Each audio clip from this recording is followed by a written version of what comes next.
Mirëmbrëma të gjithëve. Ditët e fundit kanë qenë dinamike për politikën shqiptare. Fundjava shënoi një protestë të kombëtare të Partisë Demokratike, e cila u shoqërua dhe me akte dhune. Pati dhe momente të përleshjes së protestuesve me forcat e rendit.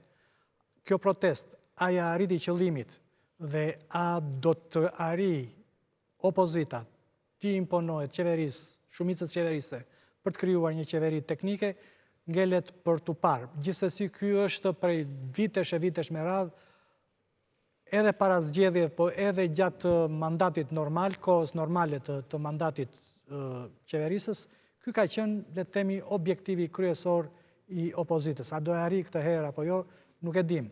Ndërkohë, java e kaluar ishte përbëri një risi, në kohën kur të gjithë mendonin se administrata Trump ishte duke e izoluar politikisht qeverin Rama, pati një ftesë pikërisht nga presidenti Trump për të marrë pjesë për të qenë Shqipëria vend themelues i Bordit të Paqes, një institucion që sipas të gjitha gjasave administrata Trump, presidenti aktual, përpiqet ta krijojë si një alternativë të Organizatës së Kombeve të Bashkuara. Pati shumë spekulime, edhe për faktin sepse nëse Vjosa Osmani dhe 19 kryetar shtetesh që ishin ftuar, morën pjesë në ceremoninë e organizuar në Davos për nënshkrimin e këtij bordi, e këtij Këshilli i Paqeje, Edi Rama nuk mori pjesë, ai preferoi të bënte shoqëruesin e të bijës së Trumpit, Ivanka Trump, bashkëshorte së Jared Kushnerit, gjithashtu një bashkëpunëtor i afërt i presidentit amerikan, e cila erdhi për të inspektuar vijshmërinë e investimeve që familja e saj është duke kryer, ose më saktë, planifikon të kryej në Vlorë. Gjithashtu, drejtësia vazhdon të prodhojë ndoshta politik më shumë se kushdo në Shqipëri. Si Erion Veliaj, ashtu dhe zonja Balluku, duket se shpresën për të fituar betejën me drejtësinë e kanë zhvendosur në gjykatën kushtetuese. Si njëri, ashtu dhe tjetra, kanë ankimuar vendimet e drejtësisë në gjykatën më të lartë të vendit, pikërisht në gjykatën kushtetuese. A është kjo gjykatë e pavarur, cilën anë do mbaj atë të politikës apo atë të spakut, për këtë gjithashtu do të diskutojmë në emisionin e sotëm, ku kam një panel me 4 të ftuar. Kam zotin Aulon Kalaja, mirëmbrëma zoti Kalaja.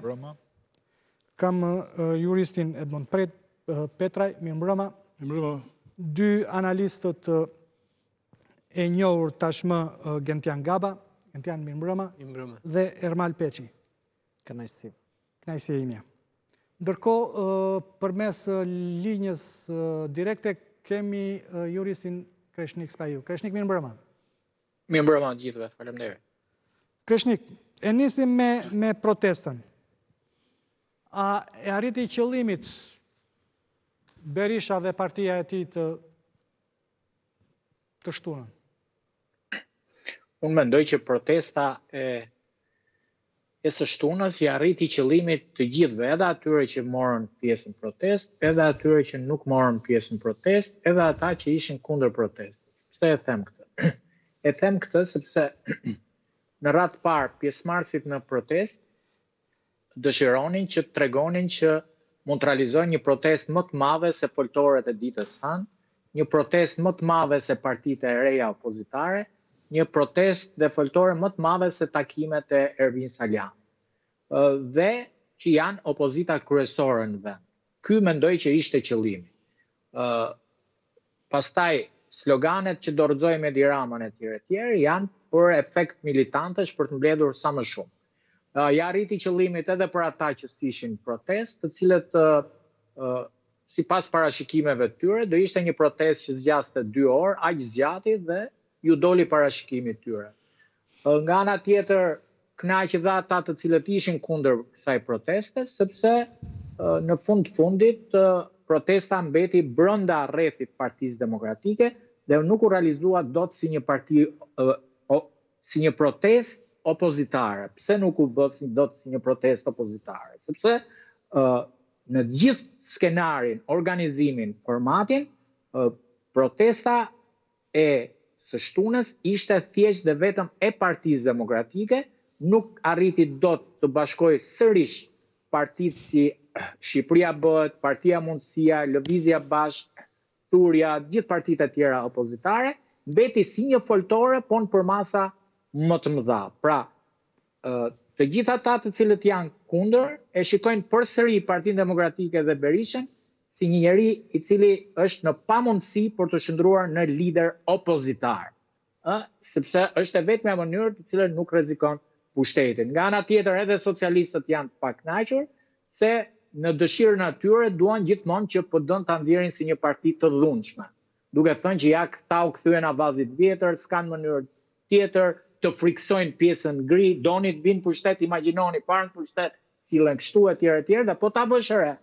Edhe reagimi policisë në një farë mënyre ishte menjëherë i nxituar, si që të agravoje situata dhe për ta sjellë Partinë Demokratike në një përplasje edhe fizike me policinë.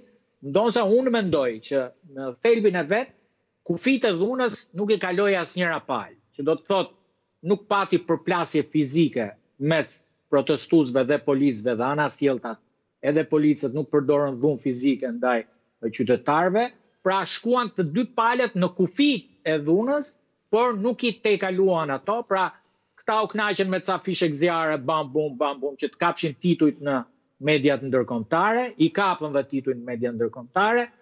Policët e kanë gjetë zgjidhjen, do e fusin në histori Sandër Leshin me shpikjen e bombave me gaz dhe pas 30 sekonda që flasin fishek zjarrit, i fusin ca bomba me gaz dhe e shpërndajnë turmën, e kanë gjetur Chelsea, s'ka nevojë të kenë përplasje fizike, apo me zjarfiksit me ujë me ato substancat kimike, dhe në një farë mënyre që një skenar që të gjithë palët u kënaqën me aq sa dëshironin nga ajo. Okej, Aulon, sipas teje, cili është bilanci i protestës së shtunës?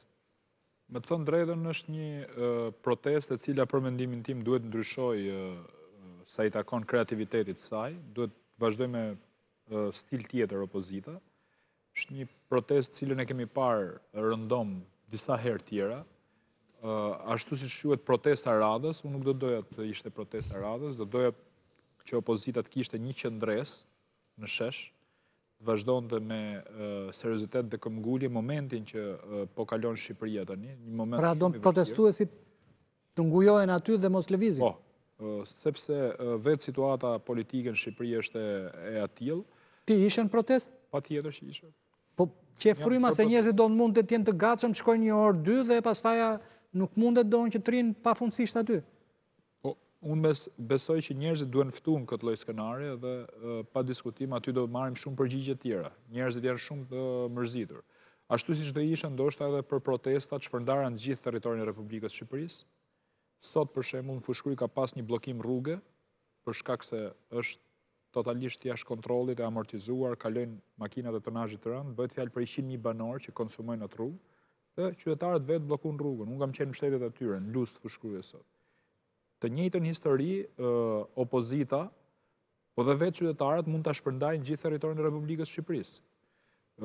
Mendoj që ka pasur dhe protesta të tjera sporadike, si ajo në Vlorë. Po, për ujin. Protestë shumë e mirë. Pra, opozita do duhet që tjetë në terren dhe të ngacmojë nervin qytetarën këtë rast, edhe tjetë zëri i tyre, artopolanti tyre, duhet tjetë në terren. Gjykoj që me këtë lloj proteste, do më thënë, opozita nuk bën asgjë tjetër vetëm se mobilizim të njerëzve të saj. Unë gjykoj që Rama duhet marrë një përgjigje tjetër, për shkak se ne jemi cilësuar si një vend kartel droge, apo jo. Kemi 18 deklarata të ambasadës Shtetet Bashkuara të Amerikës Shqipërisë që thonë luftoni kartelin e drogës. Pyetja është si ka mundësi që Shqipëria arritin këtë pikë.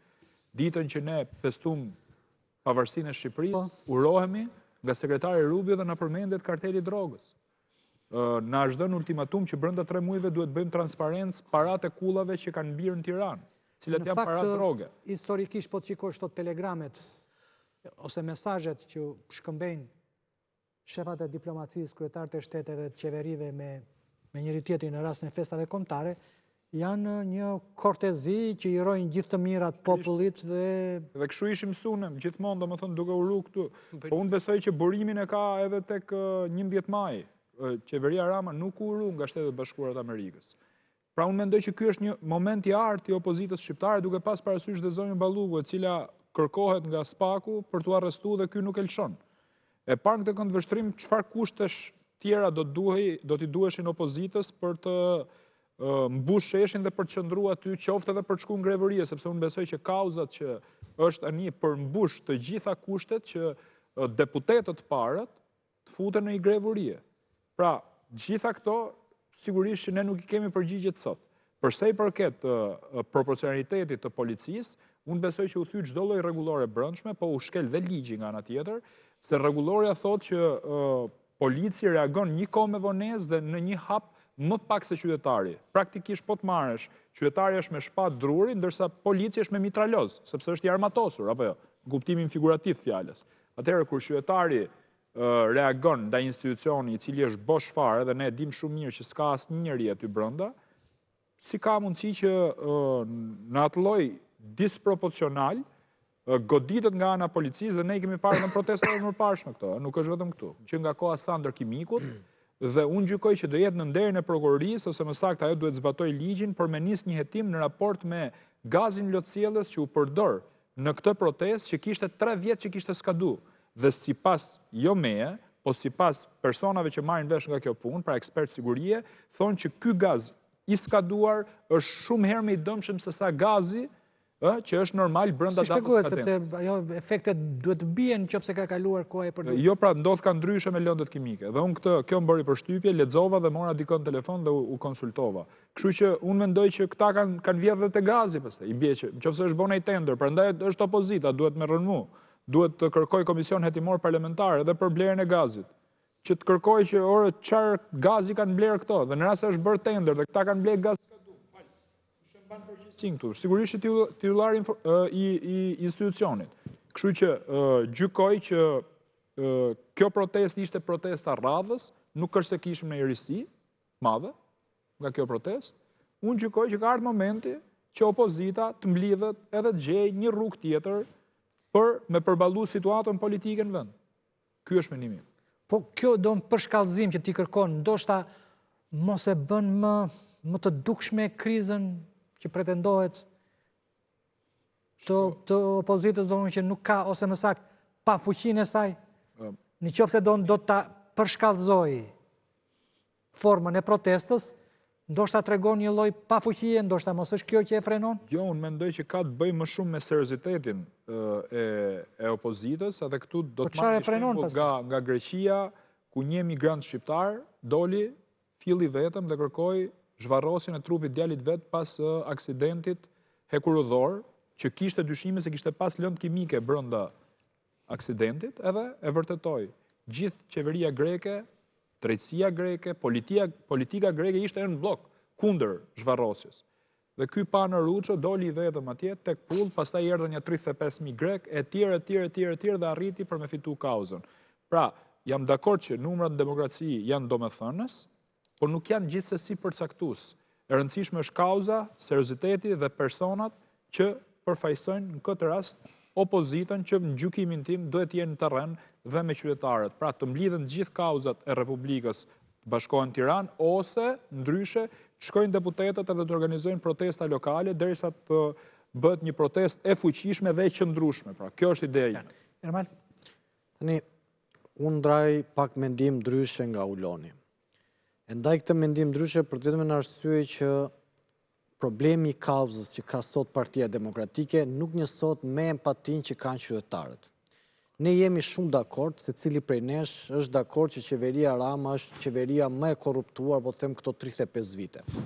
Nuk ka ndodhur ndonjëherë në të paktën qeverisjen e Shqipërisë që një kryeministër gjithë bashkëpunëtorët e vet, gjithë njerëzit të cilët ai promovoi që nga 2013 deri më sot, gjithë njerëzit e afërt të tij sot janë pas sekurave, disa janë shpallur non grata dhe disa tjerë presin radhën për të shkuar pas sekurave. Nuk ka ndodhur kur që zvëns kryeministrin s'paku kërkon të arrestoj, në informacionet që kam unë, zoti Rama do tentoj të mbroj me imunitet, pra me mandatet që ka.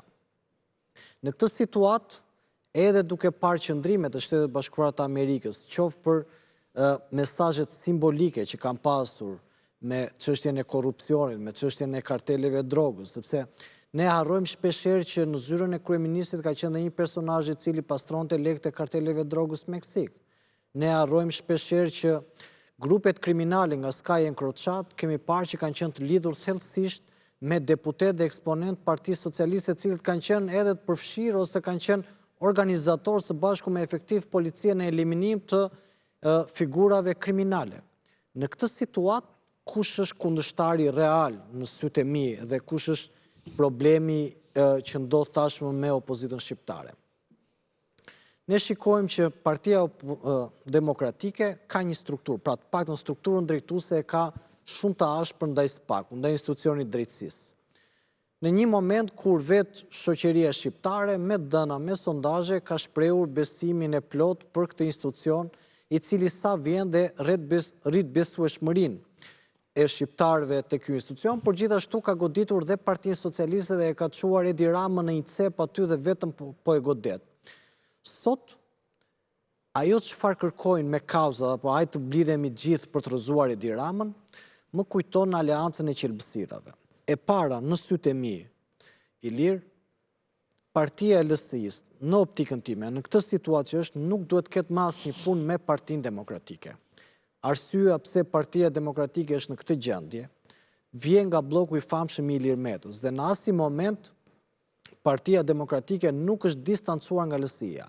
LSI-ja nuk i sjell as vota shtesë, madje edhe këto zgjedhje në 11 maj ne e pam që me gati 10.000 vota morën 4 mandate. Çështja tjetër çfarë ndodh? Ti kërkon të imitosh dhe të mundësh Ramën me njëjtat armë. Ishte shpikje e Ramës aleanca e qelbësirave, që i bëri gjithë bashkë, dhe ja ku është Shqipëria sot.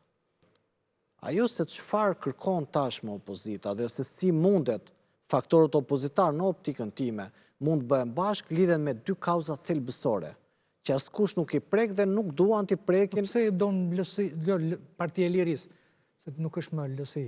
Përse don është kundër qeverisë? Të ka donë që mos protestoj. Ndoshta mos është thelbi i kritikës duhet të jetë don për partitë të tjera që i kanë marrë mandate Partisë Demokratike. Ja, mund t'ja u them. Dhe tani nuk dihet ku janë. Aktorët e LSI-s, po domethënë në historikun e vet politik, kanë përfituar nga Partia Demokratike dhe më pas janë ulur te prerja e Edi Ramës. Këta lloj aktorësh politik që nuk kanë as në valencë, as në opinionin publik, nuk kanë as në një... Të tillë ke edhe nga Partia Demokratike. Domethënë që kanë qenë të pakënaqur, nuk janë bërë deputet dhe tani ke drejtora hipoteke, drejtora shefa diku gjet. Jam shumë dakord sepse kjo divizë ndodhi që në momentin kur Partia Demokratike u ça. Por në thelb, se po del një tezë re tani do nga gjithë fajin e ka Saliu, po del fillon që pikëngull që gjithë fajin e ka Meta. Jo, Meta ka fajt e veta. Në optikën time Partia Demokratike do ishte më e shëndetshme pa Partinë e LSI-s. Kjo nuk ka nevojë që fajin e ka Ilir Meta. Në optikën time që nga bloku i famshëm, pra sot Partia Demokratike në kontekst paguan 7% çdo vit. 21 janarin Partia Demokratike e paguan si tarif në opinionin publik, vetëm se Sali Berisha donte të mbronte Ilir Metën, ku shumë që në ato momente mund të kishte ndalë rrugët dhe nuk ishte krijuar as 21 janar dhe as Partia Demokratike nuk ishte bajtur mbi stup të kaq. 2 vjet më pas Ilir Meta bashkoi votat e veta me Edi Ramën dhe e bëri Edi Ramën kryeminist. Prandaj po them, dhe kjo aleancë qelbësirash prodhoi këtë situatë.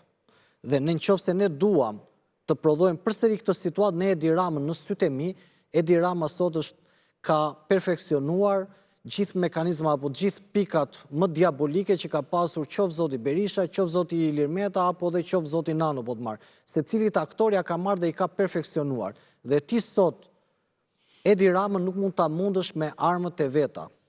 Në këtë kontekst duhet dali një opozitë e cila të ketë një kartë morale dhe të jenë 2 pika kryesore. marrëdhëniet me Shtetet e Bashkuara të Amerikës, që është shumë e rëndësishme për Partinë Demokratike, duke qenë se lindi si parti e cila duhet kishte derën hapur për Shtetet e Bashkuara të Amerikës dhe mbështetjet institucionet e drejtësisë. Në qoftë se nuk ngrihet mbi këto dy parime, atëherë opozita do të shkojë në këtë situatë keq e më keq.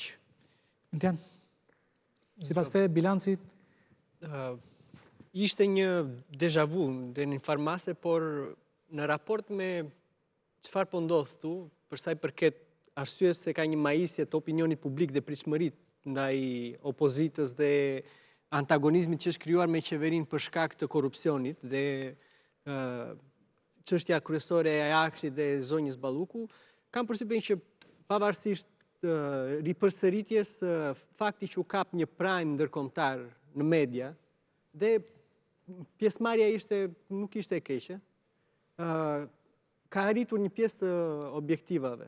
Do me thënë të mbaj fokusin tek korrupsioni i qeverisë, sepse unë kam parë headlinesat e mediave ndërkombëtare. Titujt kryesor, po. Edhe aty flitet protest në Tiranë për shkak korrupsioni i qeverisë dhe në kjo pikpamje është arritur një objektiv që është i rëndësishëm në kushtet në të cilat ndodhet vendi, sepse ne kemi një institucion të akuzës dhe një gjykat që po përballet me korrupsion në nivel larta dhe është sponsorizuar nga faktor të jashtëm, pra nga BE dhe Shtetet e Bashkuara. Sensibilizimi i këtyre çështjeve, që janë shumë të rëndësishme dhe ne jemi në kulmin e kësaj përballje, për 2 ditë kemi mbledhjen e Këshillit të Mandateve, do thotë që ka një përqendrim te kjo çështje. Rreziku pastaj kur shoh që kthehet dhuna, kthehet gazi, ose kthehet të gjithë debati mbi çështje anësore, pra jo te korrupsioni, është humbje fokusit. Por në thelb, unë duke pasur parasysh audiencën që ata kanë pas në Shinjestër, sepse përndryshe nuk bën pankarta në anglisht në protestë Shqipëri, apo jo. Nuk hedh molotov në fund si për një fest ditëlindje, po duan të sinjalizojnë diçka. Është le ta themi kështu një rutinë e përsëritur, po ka një dekadë që e bëjmë në një farë mënyre këtë lloj rituali Pra ndan të njëjtin opinion me Aulonin që duhet një formë e re. Formë e re nuk besoj se ka formë më të re se kjo. Mund të ketë forma ndryshme të ngujimit, se dhe protesta e grevës urisë, ju e dini më mirë se unë që janë ngujuar deputetët në parlament. Të them një gjë? E kanë bërë publikisht. Nga 91-shi dhe deri tani i vetmi që ka bërë grevë reale urie ka qenë Pjetra Armnori. Por ka ndodhur gjithsesi, e kanë bërë për kodin zgjedhor në 2008, betejën e partive alternative atëre të drejtuara nga LSI-ja. Edhe ajo do ishte një farë mënyre një britmë, nuk do ishte dhe një brit ndaj ndërkombëtarëve, jo ndaj shqiptarëve, se shqiptarët në një farë mënyre për masat e popullsisë që kanë mbetur këtu, aq fuqi reaguese mund të kenë. Edhe pritshmëritë që janë krijuar pastaj në këtë sistem politik që kemi ndërtuar tek SPAK-u, pra është kthyer në një farë mënyre në kryefjalën e debatit të përditshëm, gati të përorshëm të mediave, shpresa për të ndryshuar me mjete demokratike në një farë mënyre është venitur. Dhe SPAK-u ka marrë protagonizmin politik, duke dëmtuar ndoshta pjesëmarrje nëpër protesta. Ky mund të jetë një hap pas për sa i përket përparimit demokratik të vendit, pra njerëzit presin që të ketë drejtësi, por ndoshta ky është një lajm i mirë dhe reagojmë më pak sepse mund të jenë të trysnuar, mund të kenë frikë për vendin e punës, mund të ka papajtueshmërisë të duashme opozitë. Apo mos kanë frikë se nga i precedenti i keq i 21 janari do unë që nuk dëgjoj, ajo protest sado e dhunshme të ishte nga njëra anë, ose reagimi i... Jo, e kam fjallën, do njerëzit hezitojnë, do në tani të dalin për të protestuar, sepse ka ndodhur që... Jo, 21 janari... 4 të vrarë. Jo, nuk kam përshtypjen që ka ndodhur shumë gjëra në këto vite dhe emancipimi, distancimi i një pjesë të madhe të qytetarëve nga politika. Do me thënë pasivizimi tyre. sepse duke u lodhur nga një dinamik politike konfliktuale që nuk prodhon mirëqenie, ka nikur shumë njerëz nga vendi. Janë venitur shpresat për një ndryshim përmes politikës. Prandaj është gjithë kjo shpresë e SPAK. Por bëre miqe sot e 21 janarin sepse duhet kujtojmë pse protestohet sot dhe pse protestohej atëherë. Protestohej për 700.000 euro. Apo jo? Po. Po tani 700.000 euro i gjen tek kondicioneri i një sanitare që punon në administratë publike, që është një marrëzi. Mirëpo, mekanizmat që janë ndërtuar, dhe kam përshtypjen që edhe Bufi e di tashmë, mekanizmat që janë ndërtuar për të anestetizuar opinionin publik, me media, me një luftë përditshme, linçime ndaj çdo personi që është kundër, jo detyrimisht antari i PD-s ose i ndonjë partie tjetër opozitare, ka bërë që të ketë një farstepje, por arsyet për të protestuar janë dhe sinqerisht protesta ishte më e madhe se çeprisja, sepse arsyet janë të mëdha. Pra, korrupsioni i qeverisë, që është kaq flagrant, përballje që po bën dhe guximi i tepruar i qeverisë, karshi akuzave të rënda që ka, sepse të mbrosh. Po është duke mbrojtur, po i vë fytyrën korrupsionit të zonjës Balluku. Kemi pjesën e dytë, kemi gjithë pjesën e dytë pa edhe. Edhe kjo e bën t'i vë pikën, kjo e bën disi përtej pritshmërive pozitive, të paktën që pati një reagim. Okej. Zoti Petra, juve si avokat, si e gjykoni reagimin e forcave të rendit? Ka qenë proporcionale apo jo? A u shkelën drejtat e njeriut? Cilat ishin masat që u morën? A ishin sipas konventës drejtave të njeriut, sipas standardeve? Sipas standardeve. Shiko, po të shikosh, të hysh në analizë të pjesë e protestës. Nga opozita u përdor Molotov, u përdorën lëndë piroteknike, se si mund qëhet. Fishek zjarrit. U përdorën goditje me gure tjera. Pas njoftimeve, normalisht përdorën gaz lotësjedhës, ujë dhe ndërhyrje të forcave të policisë. Po të shikosh në këtë raport, kemi një anë proporcionale të përgjigjes, sepse në përmedia ndërkombëtare, bile sa ditë po shikoja një emision krejt të rastishëm të Kantena në Greqi, duke qenë se kam qenë emigrante dhe di gjuhën greke shumë mirë, dhe po flisnin për pjesën që shanin, kundërshtonin me pjesën tonë të Shqipërisë, se ishte pjesa e zonjës Irina Gjoga, që mua më bëri shumë përshtypje, dhe po e ndiqja me vëmendje atë pjesë. Në moment ata ndërpresin emisioni dhe japin pamje nga kjo. Shikoni ç'a ndodh në Shqipëri, etj. Pra mediat greke pajtoheshin me këtë lloj situate. Tani, unë dhe ti jemi tërë kohën apolitik. Unë nuk kam aderuar në një parti politike, nuk kam qenë ndonjëherë pjesëmarrës i ndonjë fushate apo partije etj. Dhe e shikoj me syrin që unë jam një qytetar tjetër dhe si mund të më bëj mua Partia Demokratike të shkojnë protest. Ose Opozita e Bashkuar. Opozita e Bashkuar nuk parin do të nxjerrë Tiranën në shesh. Këtu është problemi më i madh. Pra Tirana, me atë pjesëmarrje që më duket pak jo e saktë ajo shifra për të cilën pretendohet. Sa shifra? Okej, ajo masivitet. Aty nga 300 vajtën 3000. Ka që ishte situata 5000. Problemi është ky që deputetët e rrethëve e bën natyrën e tyre, e bën atë betejën e tyre. I sodhën ata 10 njerëz, ata 30 njerëz etj. Dhe të mos të vijë të tregohet indiferent baza elektorale e PD-s të vijë në protest, më duket pak problematike. Unë shikoj që mua nuk më pëlqen më dhuna. Nuk dua ta shikoj më atë dhunë. Problemi është që një opozitë e bashkuar, një mendim ndryshe mund të vijë. Përmende protestën në Sindagma. Aty don ka përleshje. Shikoj, ne kemi mentalitet ballkanik.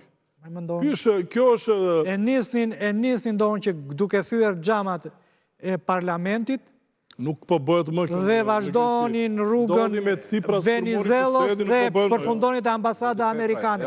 Ku dhe aty gjithë fasadat së ambasadës amerikane do të qamë. Nëndorit, është tjetër gjë. Jo, bëhet çdo vit. Për atë djalin e vogël që kanë vrarë atje. Për Greqinë të garantoj e njoh mirë Greqinë. Dhe marrëdhënia për të cilën mua nuk më pëlqen dhuna më. Tani ti edhe ti këtë gjë. Lidhje me dhunën. Shiko. Pendo një reagim publik se ti s'mund të vish akoma me të njëjtat figura, të premtosh shpresë, të premtosh demokraci dhe të vish duke përdorur ata element të cilën ne e pam. Nuk është tani në pozita që favorizuese opozita e cila ka 1001 probleme. Opozita njerë sot, që flasim, nxjerr akte të brendshme për të përjashtuar akoma. Zoti Petraj, se jemi të dy, më fal një sekond, se jemi të dy në një moshë do unë që i kemi jetuar, prekur gjithë. I kemi jetuar ndryshimet të shëmbjen e regjimit komunist. Dhe unë bajmënd që këta propagandistët në punësit politik, partijak, të partisë të punës, e pranonin dorëzimin. Do unë thoshin, ne Shqipëria është në gjendje kaosi, do unë ekonomia ka marrë fund, ka falimentuar, dhe vetëmi argument që thoshin, por pëse doni juve t'ikin këta, dhe kush do vi?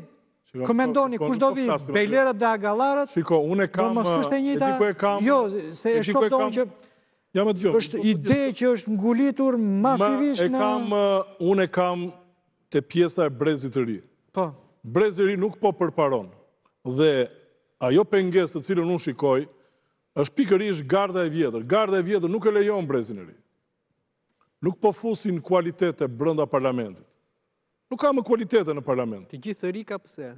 Dhe po s'janë kualitete, problemi është që ne po flasim tani për pjesën se si mund të vi një forcë opozitare në pushtet edhe të... Jo, po them që gjithë të ri ka dhe thua që s'ka kualitet, sepse janë kështu, pa eksperiencë më... Po pra, janë të injektuar aty. Eksperiencë mund të ketë se është i ri, po ideja është të ketë formim. Aulon. Shiko tani, ne të dy, unë të sipandizoj, ti bën një betejë opozitare të jashtëzakonshme. Unë të kam vlerësuar dhe vazhdoj të vlerësoj. Problemi është që a do kesh ti fuqi të çash atë gardën e vjetër e cila nuk të lejon ty sepse ty të votën votat. Ty të morën votat, ty të nxorën jashtë parlamentit. Dhe di pse të nxorën, se je rivali tyre. Ti je rivali tyre. Ata nuk duan më mirë se vetes u lëkundet historia e tyre. Do ta shikosh pas 2 muajve. Se çfarë ndodh pas 2 muajve? Po kanë zgjedhjet e brendshme pjesa e Partisë Demokratike. Dhe këtu e kisha në këtë pikë që duhet të krijohet një ekip i ri me një program të ri që e bën krejt ndryshe nga këta. Dhe kjo ishte ideja që kam unë, sepse e nisëm me protestën, pjesën janë proporcionale apo s'janë proporcionale, unë të them që ishe proporcionale. Përgjigja kundër përgjigja. Por, në rastet që jemi brenda standardeve, gazi lotësill normalisht është përdorur, nuk i di me imtësi që nëse është i skaduar e tjera, por në përgjithësi gazi lotësill përdoret brenda standardeve të pjesës të neutralitetit që mund të ketë një agresivitet kundër protestuesve. Edhe uji që është përdorur është tjetër gjë. Tani mos më vjen mirë që edhe kjo që është përdorur. Problemi është që protesta duhet ketë tjetër frym. Dhe këtu qëndroj. Pastaj, pjesa tjetër që si e shikoj unë që nuk ka erë ndryshimi dhe nuk duket dritë në radar, është sepse të dyert e Partisë Demokratike nuk po hyn një funksionar i Bashkimit Evropian, nuk po hyn personazhe ndërkombëtare të cilët me të vërtet duhet të takohen me opozitën, të shikojnë një shpresë opozita e tjera. Erdhi ministri i jashtëm gjerman, nuk u takua me ta. Takoi 2-3 deputet brenda parlamentit edhe kaq. Pra janë disa elemente që shpresa lind në momentin që ata janë serioz, kanë një program. Aulon, do të japi përgjigje të pjesa personale, pastaj të pjesa që diskutuam, domethënë, s'kam replik me zotin Petra, po e kam parim. Po edhe replik do unë... Jo, ne... Jo, unë nuk e nëzis shërin, por debat normal... Tani të pjesa personale, unë besoj se përgjigjen time e kam dhënë në mënyrë personale, duke e çuar çështjen 2 çështje, jo vetëm 1, po 2 në spak, domethënë, dhe besoj unë kështu duhet veprojë çdo politikan që e ka seriozisht çështjen e votës, jo për votën time, po edhe për atë, po për votat e të tjerëve Qëndro pak. zgjedhjet Më fal pak e vetëm një ardhshme. ashtu. E di pse e bën? Po. Se ti je qytetar. Po pra, Ti je i ndërgjegjshëm. du të them pra që mi vodhen, po unë jam atje dhe do zbarë dhe vërtetën. Nëse do spaku, se do më thënë Sa do lajmi që është proces i vështirë, shumë i vështirë dhe shumë i gjatë, por lajmi është janë sekuestruar kutitë të Durrësit nga ana prokurorisë. Do më thënë dhe ata po vazhdojnë me veprimet hetimore. Po, ky është lajmi, do më thënë. Po kjo nuk varet më nga unë. Unë kam fitu drejt nga GKK-ja shkallës parë, tani do të shikojmë procesin e hetimit dhe nuk është procesi im tani, është proces për Shqipërinë, se si do numërohen votat në 2027 dhe në 2029, e me radhë ata që do guxojnë për me prek votat e shqiptarëve, do akuzohen si grupi strukturuar kriminal, është hetimi i parë në Republikën e Shqipërisë ky që po ndodh kësaj radhe. Në këtë lloj forme. Hetim themel. Po, për grup strukturuar kriminal. Dhe ka një problematikë, sepse ne pas kemi diskutuar. Po. Përveç numërimit, kemi pamjet filmike me ore. Ajo. Është një kaos më Ajo, vete. po, do hetohet edhe boja stilolapsit që del ndryshe për partinë dhe ndryshe për kandidatin. Ka një sër detyra që gjykata i ka lënë prokurorisë. Besoj se këtë e zaurum dhe do të shikojmë tani se çfarë do bëj spaku. Në Kosovë e keni pa, besoj, ata kanë përparuar. Gjithë Prizreni në Burg. Po pra kanë avancuar. 107 vetëm në Prizren. Apo jo? 107 mos gaboj, ishin gjithë Kosovën, 180 apo jo. Tani është momenti për me dhënë nëse e kanë seriozisht krimin zgjedhor, këta të spakut duhet t'japin përgjigje, jo për dosin Aulonit, se unë kam quajtur edhe kasin për shpërdorim detyre, më fal. Po, përfundoj. Për dhunën. Jo, e mbylla këtë, se s'ka, kjo është çështje personale nëse s'duhet ta zgjas me këtë. Për dhunën. Ky është popull shumë i dhunum çdo ditë, zoti Babaramo. Çdo ditë zgjohet mëngjes i dhunum sepse vidhet edhe në përkëmbet, edhe shkelet me këmbë. Pra, a ka dhunë më të madhe se kjo që po i bëhet qytetarëve në mënyrë sistematike? Ne flasim të protesta. Fal, pra, do të dalë te protesta dhe të qush dhunë, domethënë se këta gjujnë me molotov apo me fishek zjarre, me mjete të tjera piroteknike, kur ne kemi pa që ata jelekverdhët në Paris dogjen telepaset, ajo ka qenë protest me fadroma, me gjithë mjetet bujësore etj dhe Greqia digjet, paktën një herë në vit digjet. Janë fermerët. Jo, përveç fermerëve. Është digjet që kanë vrarë djalin policia që ka te kalu Janë fermerët. Është vrasja e djalit. Janë kamionistat. Po s'ka lidhje fermerët kamionia, edhe aty kishe fermer. Shoqërinë dhe ekonominë. Edhe aty kishe fermer. Po ne kemi arrit deri te hedhja e shumtit për tokë. Unë kam parë ndonjëherë politikën të dalin në protestë në Francë. Edhe herë. Ne kemi arrit vetëm me hedh qumshtin në tokë.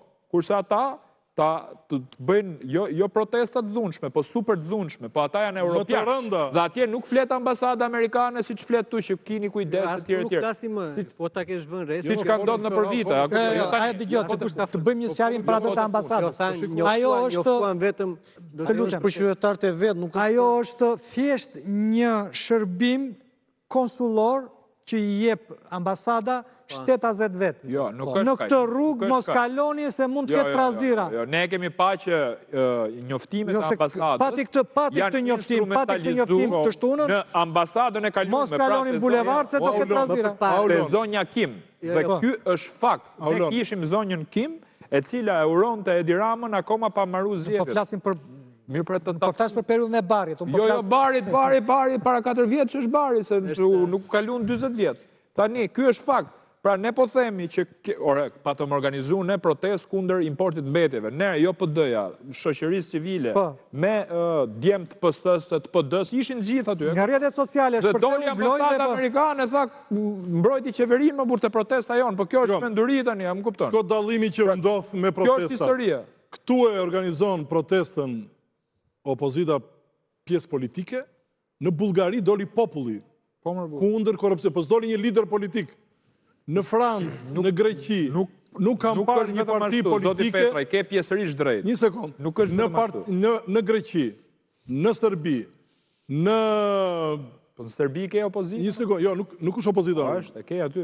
Është grupi i madh i studentëve... Pra tani ta shym si dushat e sa ambalazhin ja vem. Opozita dhe agjenturat. Ja vendosin neve si dush.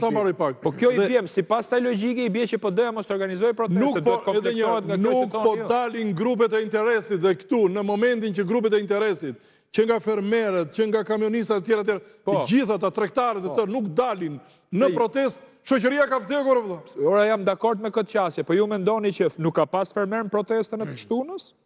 Ka pas.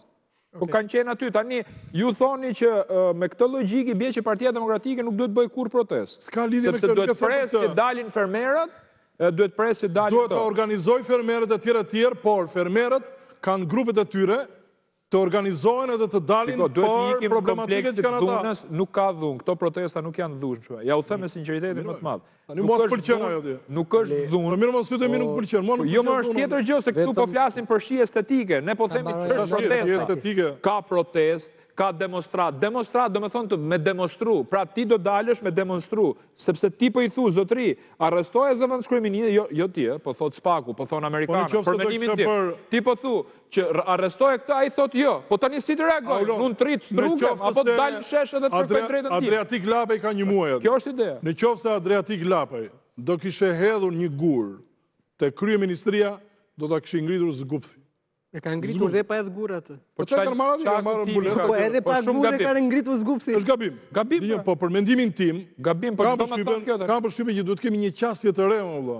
Ora jam dakord për qasjen e re, unë po them që kjo nuk është dhunë, këtë jam duke të thënë, sepse shtetet tjera europiane kanë bërë shumë më shumë se kaq. Po e kanë bërë fermerët, nuk e kanë bërë po jo, s'është ashtu. Politika militante. Ajo që mendoj unë është që duket haptazi mungesa e dorës së Sandër Kimikut. Sepse e gjithë mënyra se si Partia Demokratike edhe në numra, po edhe po të them në dhunë, në qoftë se policia e shtetit do e menaxhonte më mirë, nuk do të kishte kjo situatë. Në qoftë se do ishte kjo polici shtetit në 2019, kur Partia Demokratike kishte protestat më masive, do të ishte një situatë tjetër.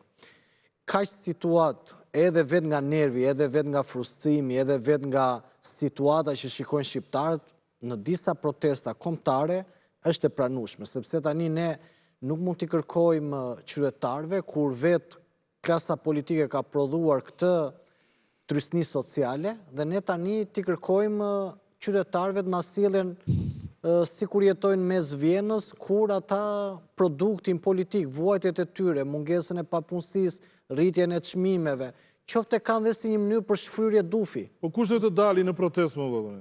Ore në mes të Vjenës jep dorëshe ministri për plagiatur. Jo për Zoti Petra, se na doli nga mendja, t'jap vetë shembull, më falë, vetëm një fjalë. Unë jam tolerant. Në Capitol Hill, kur u betu presidenti Biden, atë organizoi ty Trumpi protestën që të dogjën Capitol Hillin. Po, që është akoma në proces e pushtuan. Kjo është pra burtani sepse aty si kur lexoj edhe marrin kështillat Kadarez që kacavireshin, kapnin bedenat. Ajo që po, edhe ka dhe diçka. Ajo që unë shikoj është që ne duhet të ndajmë reagimet e ambasadave, mund t'i marrim në kuadër të reagimeve diplomatike. Pra, nuk kushtëzojnë ambasadat sjelljen e qytetarëve. Është gjë tjetër që ne në këto 35 vite kemi dashur vetvetiu aktorët politik t'i lëpijen ambasadave ose të manipulojnë opinionin publik me produkte apo me foto, po them. Por duhet t'i ndajmë shumë mirë edhe qëndrimet, sepse ne, po të marr rastin e Shtetet Bashkuara të Amerikës, në kontekste historike ne jemi borxhli. Dhe raportet me ta duhet i kemi mjaft të shenjta në atë se si unë e shikoj politikën dhe diplomacinë. Jo, desha të thosha këtë që kur pyesim çfarë duhet të ndodhe e re në për protesta, di çfarë duhet të ndodhe e re sipas me babu, zoti Babaramu? Po, s'ka problem. Duhet ndodhë që ne përsërisim njëjtin ritual dhe të komentariatit. Pra, ndodh protesta, ndoshta nuk ja vlen fare të komentohet protesta. Me media në përgjithësi, se kam për këtë studion, por përgjithësi ka një ritual, që media fokusohet të disa çështje, të një protest që mund mos as përbëj më lajm 2 ditë pas, po çfarë përbën lajm? Qëllimi pse ka një protest? Lere pastaj ja arritën ata se arritën, mua si qytetar nuk më intereson, mua më intereson pse është protest, sepse aty nuk është se kishte një kuti votimi, hajde do votojmë kush do vi kryeministër nesër. Paktën sipas meje. Problemi është që vozitet opinioni publik në të mënyrë për të shmangur debatin nga pjesa më e rëndësishme. Është korrupsioni që është deri këtu. Por në fakt si ka reaguar kryeministri, si ka reaguar qeveria ndaj protestës? Ai që asnjëherë në opozit ka reaguar. Po. Regjia, nxjini në mur, ju lutem, reagimin e kryeministrit Rama. E kemi? Okej. Ka në Europë protestues, thot Rama, anarkist, ekologjist, ekstremist, të djatha, të majt, student, antiglobalist, tifoz huligan, grupime lloj-lloj që dalin në rrugë për arsyet e tyre. Maskohen, armatosen me molotov dhe thyen e djegin, duke plagosur punonjës policie e shkatruar prona. Po qysh nga koha e partive, famkeqja të 100 vjetëve më parë në Gjermani e Itali, ka vetëm një parti parlamentare në Evropë, që të ketë në programin e aktivitetit të saj, si pjesë të pandartë e ekzistencës së vetë, qysh nga lindja, ushtrimin e dhunës, shkatrimin e pronës, sulmin ndaj godinave të institucioneve, deri dhe ndaj godinës së vetë, mobilizimin e paramilitarëve të cilët deri dje ishin qeta e liderit shpirtëror, kurse tani më janë thjesht mercenar të rekrutuar me lek nga rrugaçët e lagjeve, që veshin me maska apo fshehin fytyrat pas tabelave për të mbrojtur punën me hedhjen e molotovëve pa u identifikuar nga kamerat. Tani më këto farë protestash me pislëkun që krijojnë në bulevard, ngjajnë si jashtë derdhja në rrugët e plakut të lajthitur që i organizon. Degenerimi i pandalshëm dhe dëshpërim i pangushëllueshëm të shkuara punonjësve të policisë që u plagueshën dhe u lënduan nga kjo lukuni e verbër. Tani ka një diçka aty. E di si ishte... Jo, ka një gjë donë se tani po e shoh. Po qysh nga koha e partive famkëqia të 100 vjetëve më parë në Gjermani e Itali. Është duke krahasuar me nazistët. Me nazistët dhe me fashistët donë. Po e forta është që po sikur këtë tekst ta lexosh mbi pamjet e protestave të organizuar nga Zoti Rama që bllokonte rrugë, diqte goma, dhunonte policë, atëri binte që fashistit ishte Zoti Rama. Dhe është jo vetëm hipokrit në këtë rast, por korrupsioni përballë të cilit ndodhet vendi ynë e kalon qindra fisha të për cilin protestonte Zoti Rama. Pra Zoti Rama është bërë si ai revolucioni i ngrën jo revolucioni që abit, po është biri që ka ngrën revolucionin e tij. Pra erdhi në pas një proteste të 21 janarit për korrupsionin e Zotit Meta, e mori Zoti Meta në gjy, e bëri dhe Zoti Meta kryetar parlamenti, e bëri Zoti Meta president, ky Zoti Rama që është virgjeresha e këtyre anëve tona. Edhe tani që është i rrethuar nga korrupsioni në gjitha anët, ka në burg shokët më të ngushtë jetës vet, tani kërkon dhe llogarisë kur s'ka bërë asnjëherë nga këto gjëra. Dhe kjo është një hipokrizi pa fytyrë. Te ja në lidhje me Kreshnikun, ju lutem. Kreshnik si e shpjegon kaq pezm të Ramës duke krahasuar protestuesit me këmishat e murme dhe me këmishat e zeza? Jo, unë në mënyrë kategorike jam kundër etiketimeve të protestuesve. Nëse ka një gjë në cilën unë ndjej keqardhje, ndjej për protestuesit e Partisë Demokratike, të cilët një pjesë e tyre kanë kaluar mbi 12 vjet, domethënë po hyn dekadën e dytë dhe rrezikojnë të shkojnë 2 dekada të plota rrugëve, duke protestuar, duke shpresuar, dhe jam nga ata të cilët i mirëkuptoj se çfarë bën një protestues i dëshpëruar kur nuk e realizon objektivin. Domethënë dhe kjo gjuhë e përdorur nga Rama, Kreshnik, është gjuha e njeriu që e kontrollon situatën apo është një nerv, është një reagim tejet emocional, njeriu doon që reagon në mënyrë tejet emocionale? Unë nuk mendoj që, shiko, ka njerëz të cilët duan të thonë që Rama dje u drodh nga Afrika, i ka ditë të numëruara. Unë mendoj që çdo kush i cili e njeh politikën, mendon që Rama apo qeveria nuk se janë rrezikuar dje nga ajo protestë. Për shembull, po të marrim avantazhet dhe disavantazhet e një proteste. Kush ka fituar dhe kush ka humbur dje? Për shembull, nëse lexon në gjithë mediat ndërkombëtare, unë nuk mendoj se nga e the në fillim të bisedës, te donë që të dyja palët kanë fituar. Se thash fare. Dhe PS-ja ka fituar the që po a ka fituar Shqipëria apo ka humbur? Okej, po. Kjo është shumë e rëndësishme. Po. Unë mendoj që nga protesta ka fituar dhe PD-ja dhe PS-ja, po Shqipëria ka fituar nga protesta, se kjo është shumë e rëndësishme. A solli protesta djeshme ndonjë ndryshim, sa do të vogël, dhe unë kam qenë dhe mbetem gjithmonë i mendimit që kauzat duhet jenë konkrete dhe shpeshherë hapat e vegjël, që do të thotë çdo protestë duhet korrë një fitore. Por nëse i vendos një objektiv final, ku i premton njerëzve që le të themi në 20 shkurt dorëzojmë Edi Ramën dhe këtë e përsërit në 1 qershor, pastaj e bën në 4 korrik, pastaj e bën në 1 shtator me të njëjtin objektiv dhe nuk e arrin, atëherë ke humbur. E dyta, nga imazhi i përplasjes së dhunshme, unë mendoj që Shqipëria nuk është se fiton. Sepse Shqipëria është i vetmi vend në Europë i cili është djegur nga zjarri i protestave. Ishim duke folur për reagimin e Ramës. Erman, ti si e gjykon reagimin e Ramës? Tani, që ta them dhe një fjali për reagimin e Ramës. Reagimi i Ramës edhe njëherë i mbetemi i mendimit se është i papranueshëm në mënyrën e batutave, ofendimit që i adreson protestuesve edhe kur ata janë të dhunshëm. Sepse unë ngelem i mendimit që dhuna e djeshme ka qenë një dhunë thjesht për efekt mediatik. Nuk pati dhunë fizike. Asnjë protestues apo asnjë polic nuk ka shkuar të rrahë protestuesit dhe asnjë protestues nuk ka shkuar të rrihet me policë.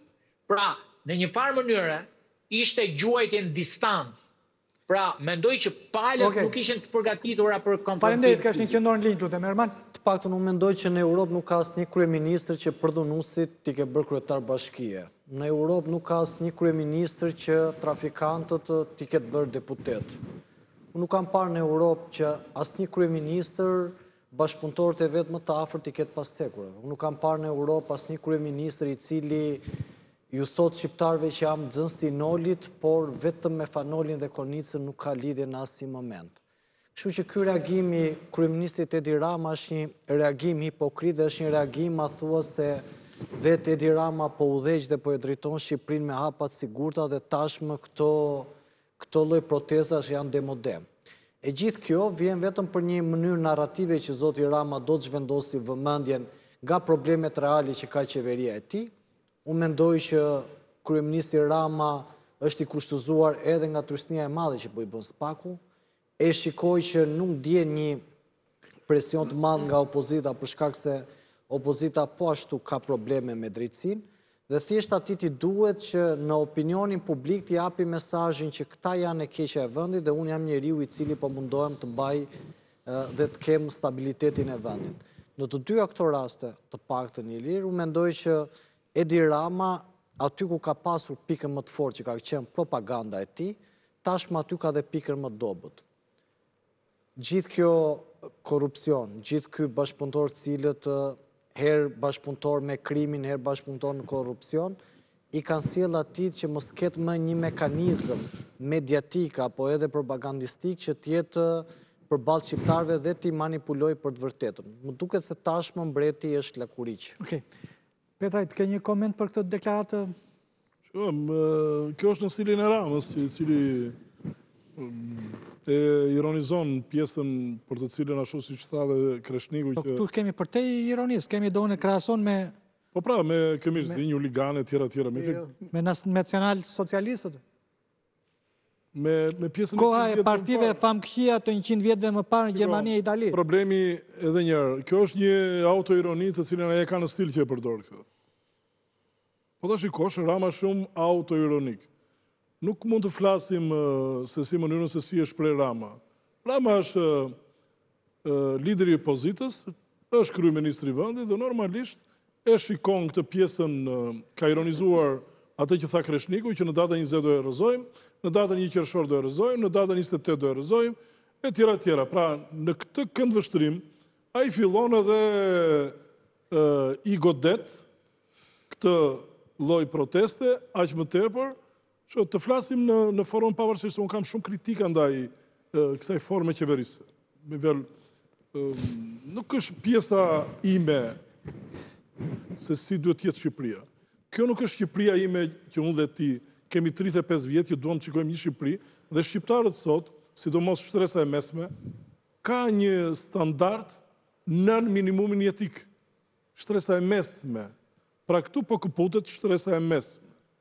Dhe aty duhet të dalë të pjesa që unë jam shumë opozitar, më shumë se sa këta që aderojnë të partitë politike, nuk e përkra kur këtë formë dhe gjendje që është Shqipëria, sepse kemi shumë probleme, edhe pse shumë njerëz janë sot të pandehur në akuzë, por janë të papërfunduar të dënuar, Në prezumohen pa fajshëm? Jemi akoma, nuk është kapur as një sasi monetare të cilën t'ja sekuestrojnë këtyre që pretendojnë të janë të korruptuar, se ne flasim për korrupsion. Ose është kapur as një 10 qindarkësh. Kam bërë analizat financiare, nuk figuron as një gjë nga ato që pagesat që kanë marrë me deklarimet. Pra ka një marrëdhënie krejt tjetër. Prandaj unë shikoj me skepticizëm edhe pjesën e strukturës posaçme. E njëjta pyetje edhe për ty, Gandhi? Dgjoj, konteksti në cilin publikohet është Twitteri dhe ka dashur të bëjë një kundërpeshë me lajmet që kanë ndodhur jashtë shtetit për sa i përket protestës, edhe aty ka një audiencë ndërkombëtare zoti Rama, edhe është përpjekur që të kornizoj kundërshtarët e vet politik me ato fjalit mbi nacizmin dhe siç thash është jo vetëm hipokrite se zoti Rama është organizatori një nga protestat më të dhunshme në Shqipëri dhe sidomos kur është bërë kundërta asaj për të cilën mëtonte se do të ishte. Është fatkeqësi që tashmë nuk e sheh më, ndoshta sepse pushteti i tepërm të verbon kur je i rrethuar nga njerëz që janë gjithmonë më në hall për shkak të korrupsionit, të tyre je më shumë i prirur të mbrosh veten instinktivisht dhe nuk sheh më në çfarë i transformuar nga pikpamja e legitimitetit publik, se flet për 83 mandate, po ato janë kartona në momentin që ti ato mandate ua tund prokurorëve dhe gjyqtarëve sepse do të mbrosh një akt të jashtëligjshëm. Kështu që ka një lumë të madh hipokrizia aty, sidomos nga ai. Shiko, me të thënë drejtën, edhe mu më kujton kur ishte në opozit, ka qenë një Se edhe me këmish të zezë. protestus, po prandaj vesha, protestus shumë i mirë, zoti Rama, ka pas djeg goma, ka pas bë protesta, për mendimin tim shumë të mira. Protestat e opozitës së saj kohe, edhe ka godit dhe zoti Rama kryeministrinë me automjet. Mani me atë bencin e verdh, me 21 janar, se flet aty për goditje të godinës së vet, godinave të institucioneve. Atëherë kur i godiste zoti Rama, kanë qenë legjitime. Tani nuk janë, por gjë më e rëndë që ka thënë në këtë status, me që po komentojmë zotin Rama, është fjala mobilizimi i paramilitarëve. Çdo më thënë paramilitar.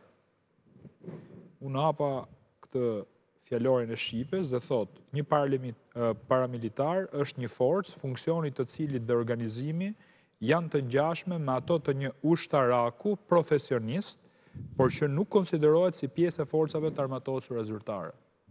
Pra, zoti Rama na ka thënë ne që kemi qenë protest dhe atyre që kanë gjujt me fishek zjarre, që aty ka pas ushtarak, paramilitar, të cilët kanë godit qeverin në këtë rast. Kjo është një vepër penale. Këtë e dënon Kushtetuta e Republikës Shqipërisë, e dënon ligji shqiptar dhe zoti Rama me këtë. Jo, akuza që ju bëhet paramilitarve, të më korrigjoj juristi, avokati, është që bëjmë gru shteti, pra. Shëmbje me dhune po pra gru shteti. Pikërisht atë presupozon dhe ajo pjesa paramilitari bën gru shteti, puç institucional. Mjeteve të përdorura në protestë, ai këtu ka dashur, po më shumë ka dashur të ironizoj. Të lutem, avokat, ajo nuk është figuracion.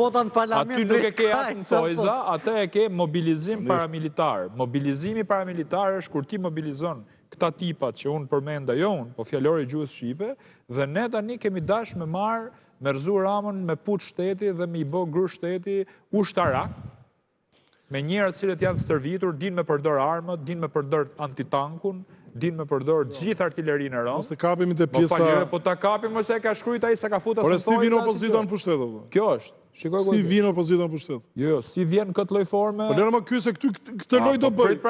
Ai do godasti. Tani ta lek do të demoralizoj një sekondë. Jo se dua unë. Po si ta lejmë tani? Ata them unë këtë ta bëj. Pra unë hyna edhe e pash se ç'është paramilitari. Në rast të opozita shqiptare është paramilitar, zoti Rama ka shkel ligjin tani, sepse duhet shkonte në prokurori për me kallëzu opozitën dhe praninë e paramilitarëve aty. Për çfarë janë këto institucione? Që ka qenë në këto 35 vjet politika e shoqëruar dhe me akte dhune, edhe dhunë me raste edhe ekstreme, edhe me armë, madje, kjo është fakt që dihet. Po tani unë do të pyes ty do unë që kandiduar në Krujë dhe në Fushkruj. Po. Do ta bëj pyetjen kështu do unë para që nde fare. Po, më po. Duke ju referuar një intervistë të Berishës tuet para 25 vjetëve, që tha me çunat e Mamurasit dhe të Laçit ta 100 e Martha. Tani këta çunat e Laçit dhe të Mamurasit me kë janë me Berishën apo janë me Ramën? Se ti jem terren në atë zonë pak a shumë. Je fiks në zonën e Mamurrasit tani. Besoj se ajo është përdorë është i deklarat figurative ka përshtypjen e zotit Berisha. U bë ajo, po tani përgjigju Mirë, tani jo më të përgjigje me aq informacion sa ka mund. Tani me informacionin që ka mund Mamursi u fitu nga Partia Demokratike këto palëzjedhje. Kurse në bashki u fitu nga Partia Socialiste. Janë darë atë. Çunat zoti Berisha kishte fjalën për këta që nuk mbajnë... Mamursi është i zonë shumë krenarie Shqipërisë. Ja u thëmë me sinqeritet që ka mbajt edhe peshën e luftës së Kosovës, sepse UÇK-ja dhe me sa diun edhe trupat Farkut kanë bëu stërvitje në Mamurës. Ata të Farkut më mirë mos bënin fare doon, po Mamurasi... Edhe ato kanë dhënë kontributin e vetë, zoti Babaram. Jo. Aulon. Mos shkojnë tek ajo, po të gjëmrat i madh kjo se dhe unë ndaj mendime me Aulonin këtu. Edhe Farku ka pas vetën. Opozita, se dash hyra dhe unë në politikë që më fotut në këtë pjesë tani dhe hyra dhe pjesa e marrëdhënies të sendeve të përdorura dhe atyre lëndëve piroteknike që u përdorën, dhe dolat e kjo. Po gjithsesi, unë jam pjesë e këtij shteti, pjesë e këtij populli, dhe ajo që mua po më bën shumë përshtypje dhe mënyra se si mund të vi një opozit në pushtet, është që të vi me protest dhe jo me dhunë. Për çfarë dhunë më? Po ta mbaroj. Diskutum që është ta mbaroj një sekond. Një sekond. Po një sekond se nëse do shpallesh armik ti. Kujt armik? Po ti do shpallesh brenda. Se do dalësh kundër. Mos më merr me atë, mbylla unë atë. Po merrem me atë. Rëndësishme me burqasje që ka ndaj protestës. Ore nuk e ne kuptojmë se çka kryeministri. Të ri unë të analizoj çka ka në mendje kryeministri, mos më merr fare. Jo në mendje ka shkruajt atë, se në mendje Nëse më lejon avokat, unë mendoj që Edi Rama pas i pa që Berisha bashkë me grupin parlamentare votoi për bordin e paqes, kur pa atë situatë u ndjej tradhtuar, se tha këta votat mi dhanë. A ishte nevojshme në fakt tha që edhe të ngodisim me fshekësia. Një atyre fare të shkurtër publicitare dhe në pjesën e dytë do të flasim sërish për politikën aktuale. Publicitet.